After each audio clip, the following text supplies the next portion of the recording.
Hello, magandang umaga po from Luzon, Visayas at Mindanao. Kahit saang sulok man ng ating mundo, pati sa abroad, sa inyong lahat ng mga kagaya kong mga farmers. Sa magang ito, share ko lang po sa inyo ang first harvest natin sa ating tanim na ampalaya na 2 lata na meron sigurong nasa 100 plus ang natatanim natin.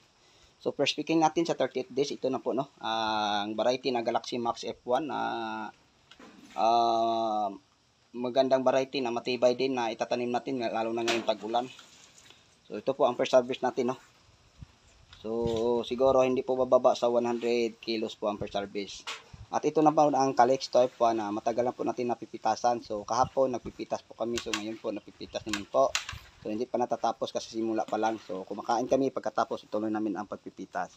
So yung ampalaya tapos na, nasa 100 kilos siguro ang first picking natin mga kapwa ko ka-farmers. Okay, so sa inyong lahat na mga mahilig sa ganitong usapin, hingi naman ako ng isang favor sa inyo. Huwag naman nyo kalimutan mag-like and share at saka mag-subscribe po sa ating YouTube channel at i-click po niyo ang notification bell para updated po kayo sa mga next video na i-upload ko. So yung variety natin dito mga kapwa ko ka-farmers ay Galaxy Max F1, meron tayong mestiza. So yun po ang bunga sa mestiza, no? Oh, yun. So konti lang ang mestiza natin na itatanim dito. Isang pouch lang or sashi. So, yung Galaxy Max F1 natin ay 2 lata, siguro nasa 900 plus. So, yun lang po mga kapwa ko ka-farmers ang maibahagi ko sa inyo sa nagtatanong sa akin tungkol sa mga magandang variety ng ampalay na ating tatanim, lalo na ngayong tag-ulan. Ang maganda para matibay sa cracking at pamamarakaw yung Galaxy Max F1. So, tingnan nyo, sobrang ganda po ang kanyang bunga mga kapwa ko ka-farmers, no? Sobrang kinis po. Okay, so yun po ang Galaxy Max F1 Tatak S-Swiss. Okay, so yun lang po mga kapwa ko ka-farmers ang maibahagi ko sa inyo.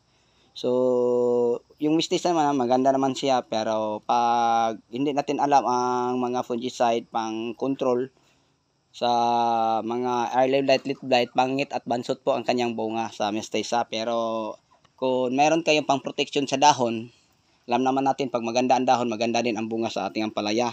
Pero medyo bansot naman ang dahon, pangit din ang bunga sa ating ampalaya, lalo na kung Galaxy F1, mestiza F1. Pero kung ano naman, pag Galaxy Max F1, kahit bansot pa ang kanyang dahon, yung sinasabi ko na yung ampalaya na to ay matibay sa cracking, yon. Subukan na po ito sa maraming bisis. Kasi siguro mga nasa 10 times, 11 times na po akong nakapagtanim sa variety na to na Galaxy Max F1. Okay, siguro yung Galaxy Max F1 natin dalawang taon pa lang po sa market, no? So, yung ano pa lang, bago pa lang tong seeds na to, bago pa lang yung variety na to, kita po ang unang nakapagtanim sample. Then, inilit-ulit natin. So, maraming beses na po tayo kasi sa isang taon, kaya natin ang pagtatanim, no? Kasi dahil wala tayong hanap buhay ang pagtatanim na ng gulay. So, every month may tanim tayo, magtatanim po tayo ng ampalaya na ang variety ay Galaxy Max F1.